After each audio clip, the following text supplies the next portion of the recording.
Ambassador, welcome. It's good to see you. It seems like a point in time where suddenly it's always important, trade in the Americas, obviously, but given nearshoring and supply chain issues and problems with some of our partners in the Far East, there are even suppliers who would like to have the time frame.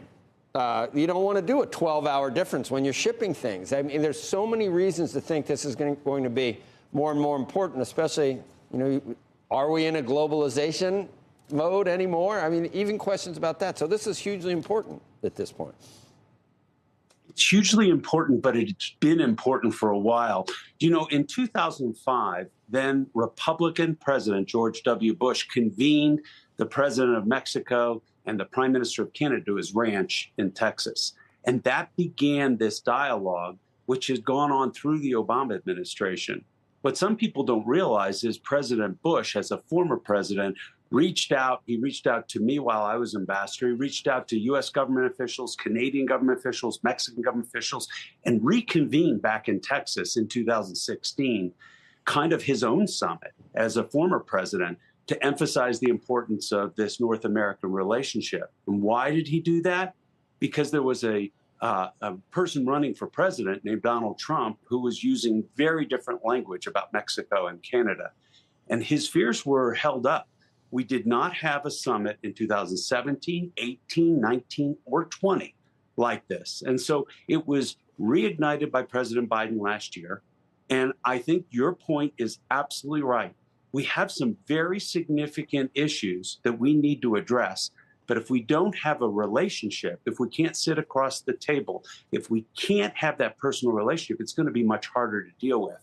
But you're right. We have trade, we have immigration, we have drug issues that are happening at our border, we have environment and climate, and the onshoring or nearshoring is going to be important for supply chains. So this is an important meeting. It's important for it shows that a close relationship with our nearest neighbors is probably more important than ever, but that brings into focus some of the problems that we have that you just highlighted.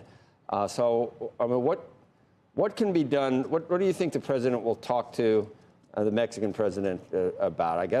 I mean, there's even cartels that we worry about the power and the ability of Mexican authorities to even deal with the cartels.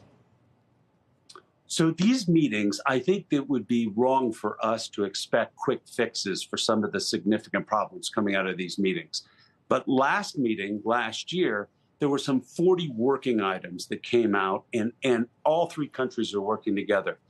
I think that the U.S. has to use this opportunity to explain the things that we're most concerned with and have to listen to our neighbors as to what things that are on their mind and how we can come together and solve these problems. But migration is a significant issue at the border. And look, the largest cause of death between people aged 19 to 49 in the United States is not COVID, is not gun violence. It's fentanyl and drug overdose. And a large portion of those drugs are coming across our southern border.